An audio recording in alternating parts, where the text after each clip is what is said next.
The health alert this hour before you make that next trip to the grocery store. The Food and Drug Administration announced today that it is banning red dye number 3. That's the synthetic additive that gives certain products their bright cherry red color. It's commonly found in candies, frozen desserts, frosting, and dietary supplements. Joining us now, NBC News medical contributor Dr. John Torres. So, Dr. John, this decision actually comes more than 3 decades after the dye was first found to cause cancer in lab rats. So why is it just being banned now? And the reason it's being banned now is they finally have caught up to that research back from 1980.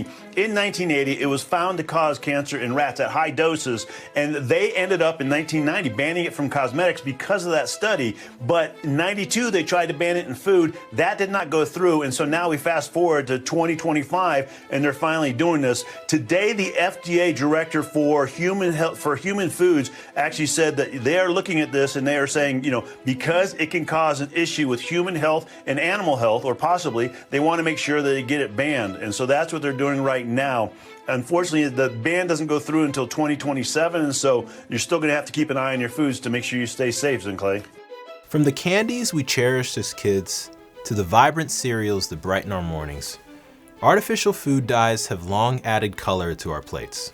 But beneath these bright hues lies a complex narrative of health concerns, regulatory decisions, and evolving consumer awareness.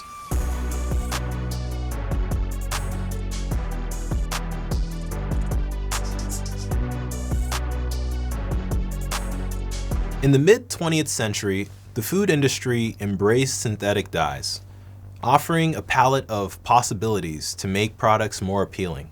Among these was red number 3, known scientifically as erythrocene, a dye that imparted a cherry red hue to confections, baked goods, and even medicines. However, as early as the 1980s, scientific studies began to raise alarms. Research indicated that high doses of red number 3 caused cancer in laboratory rats, leading the FDA to ban its use in cosmetics and certain external drugs in 1990. Yet, perplexingly, its presence in food and ingested medications remained unchallenged. Now, the Delaney Clause, part of the 1958 Food Additives Amendment, mandates that any substance found to induce cancer in humans or animals cannot be approved for use in food. Despite this, red number 3 continued to color our foods, a contradiction that puzzled health advocates and consumers alike. Over the years, consumer advocacy groups, armed with mounting evidence and public support, petitioned the FDA to reevaluate the safety of red number 3. Their persistence bore fruit in 2022 when the Center for Science in the Public Interest filed a petition urging the FDA to ban the dye in foods and ingested drugs. In January 2025, the FDA announced its decision to finally ban red number 3 from all food products and ingested medications, citing its carcinogenic effects in animal studies.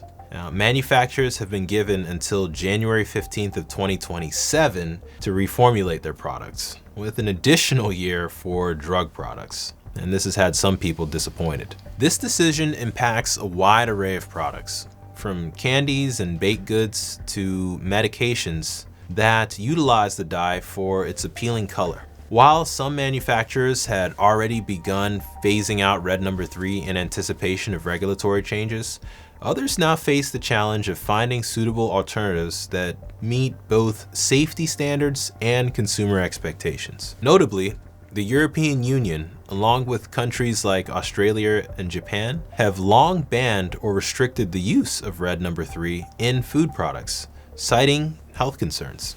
The FDA's recent decision aligns the United States with these international standards, reflecting a growing global consensus on food safety. Now, the carcinogenicity of red number 3 was demonstrated in studies where male rats developed thyroid tumors after prolonged exposure to high doses of the dye.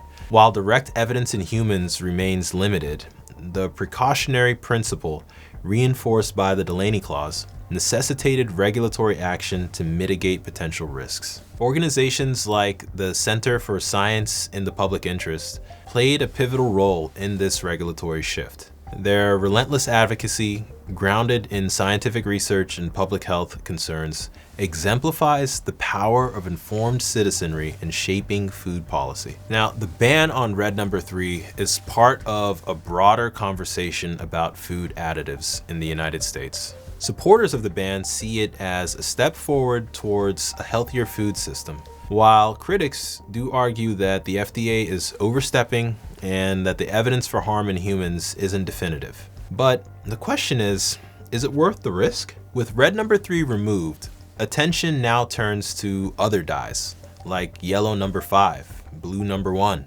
which are still widely used, but also come with their own health concerns. Many companies are exploring natural alternatives, such as beet juice and turmeric, but the shift may require significant investment and innovation. As the FDA tightens its policies, you have the power to take control of your health. Read ingredient labels, educate yourself about additives, and opt for whole natural foods whenever possible. Change starts with awareness. Now for me, this isn't just about red number 3. It's about the principle of putting health first. It's about asking tough questions, challenging the status quo, and demanding better for ourselves and our families. As a doctor and someone who loves vibrant, colorful food like most people, I believe we can have both without compromising safety. Now, I want to hear from you guys. In this burgeoning community we have, many of you guys are very vocal about health-related topics like this one. So I'd like to know, have you ever looked at the labels of your favorite snacks? Are you concerned about artificial food dyes in your diet? Comment below, and let's start a conversation about how we can all push for better food practices. The FDA's ban on red number 3 marks a turning point in our food system. It's a step forward, but the journey continues.